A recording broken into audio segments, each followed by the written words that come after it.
السلام عليكم.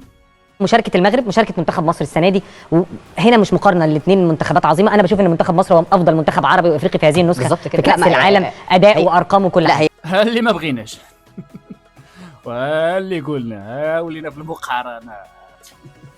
واش التمثاله كي دايره؟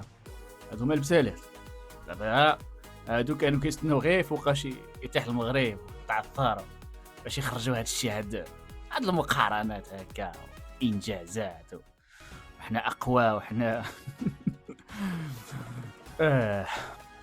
السلام عليكم الاخوه، تحيه طيبه، كنتمنى تكونوا بخير وعلى خير. شوف، قبل ما تدخل المقارنات ضد المغرب، اول حاجه خصك تحقق الانجازات اللي حققها المغرب. اولا خصك تبلغ نصف نهائي كاس العالم. ثاني حاجه خصك توصل الربع النهائي ديال كاس العالم مرتين متتاليتان، واخا مرتين يكون يعني وحده في الشرق وحده في الغرب ماشي مشكل، المهم توصل الربع النهائي جوج المرات. ثالث حاجه تكون المرتبه ديال السادس عالميا، ولا كون غير ضمن العشره ديال الاوائل في التصنيف العالمي، خليك انت من السادس او السابع. رابع حاجه تكون عندك 8 انتصارات في كاس العالم على منتخبات اوروبيه قويه. يكون عندك انتصار على البرتغال، ويكون عندك الانتصار على اسبانيا وعلى بلجيكا وعلى يعني فرق تكون في المستوى العالي، ماشي غادي تربح فرقه مصنفه 80 ولا 90 عالميا، تكون من اوقيانوسيا ولا من اسيا ولا من افريقيا ولا حتى من امريكا الشماليه ولا من امريكا الشماليه، يعني المهم.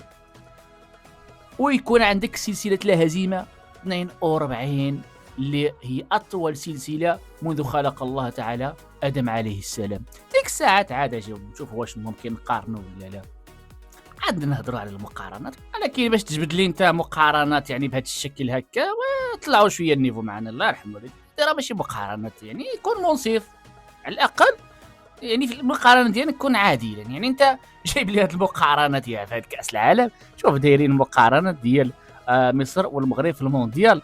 لكن أنا فخور تعال نوريك منتخب مصر ازاي تفخر بيه. يعني منتخب مصر قدم افضل اداء عربي وافريقي. يعني دي مجموعه ارقام كده بتورينا الاداء الهجومي والدفاعي. ده الارقام الهجوميه، الاهداف المسجله والاهداف المتوقعه. احنا مسجلين 8 اهداف من اصل 6 متوقع. المغرب مسجله 10 من اصل 8 و4. اوكي، قال لك الاهداف المسجله والمغرب سجل 10، ثم الا سجلت غير 8 المغرب افضل. إلا جينا نشوفوا المنتخبات اللي لعب معاها المغرب، ماشي هي المنتخبات اللي لعب معاها المنتخب المصري.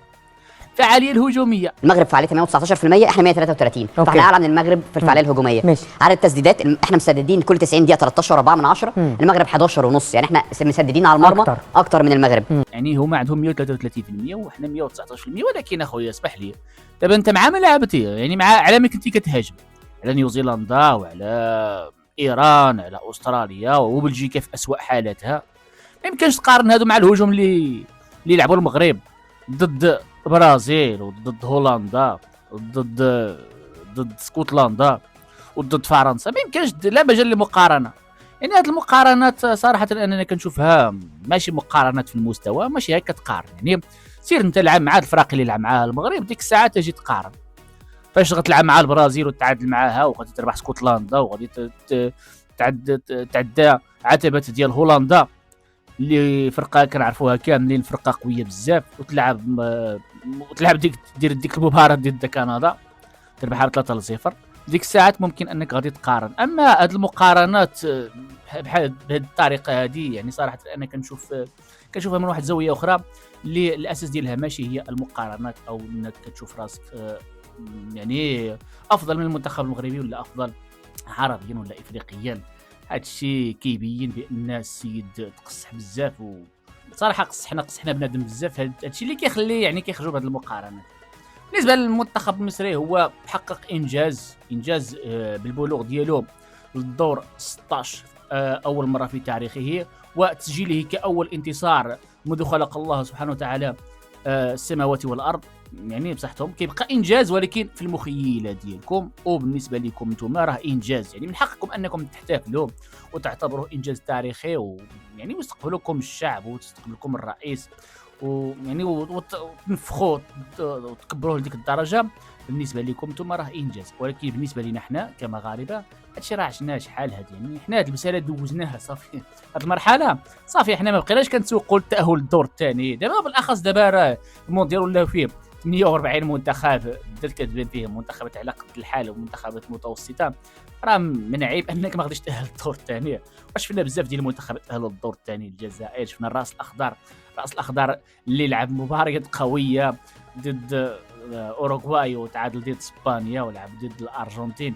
يعني الاخر الراس الاخضر الا قال بلا راه دار بطوله مشرفه، راه فعلا بطوله مشرفه، راه اول مره كيتاهل كاس العالم وقدم ذاك الاداء الاستثنائي بصراحه، يعني ترفع له القبعه.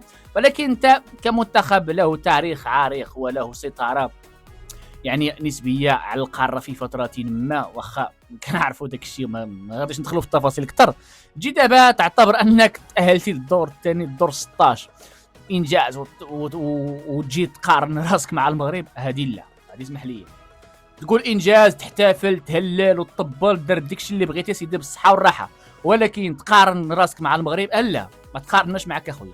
حنا كنقارنوا روسنا مع منتخبات اللي مصنفه السادسه السابعه الخامسه عالميا، اللي كتبقى منتخبات قويه ومنتخبات عالميه. المنتخب المغربي دابا ولا منتخب عالمي اللي غيتقارن مع المنتخبات العالميه، واخا درنا ديك الاداء الباهت ضد فرنسا، لان فرنسا كيبقى منتخب قوي، بغيتي ولا كرهتي راه منتخب قوي، وحنا كنعترفوا باللي راه فرنسا منتخب قوي، وكنا نستحقوا اننا نخسروا ضد فرنسا وخرجنا من المونديال بالربع النهائي.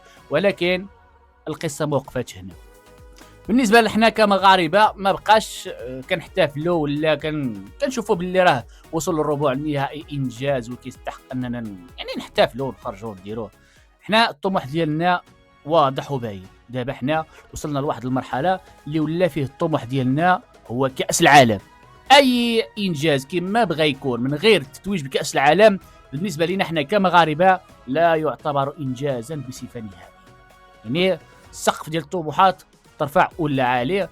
ولذا كنقول لخوتي المصريين يعني بصحتكم الانجاز، يعني وصلتوا للدور 16 وسجلتوا اول فوز بالصحه والراحه، يعني بصحتكم حقكم تحت، ولكن ما تقارنوش روسكم معنا، الله يجازيكم بخير. ما تقارن، حنا لا مجال للمقارنه، عطا الله المنتخبات اللي غتقارنوا معها وديروا المقارنه، ولكن المغرب كيبقى ديما هو سيد افريقيا وسيد العرب وزعيم افريقيا وزعيم العرب.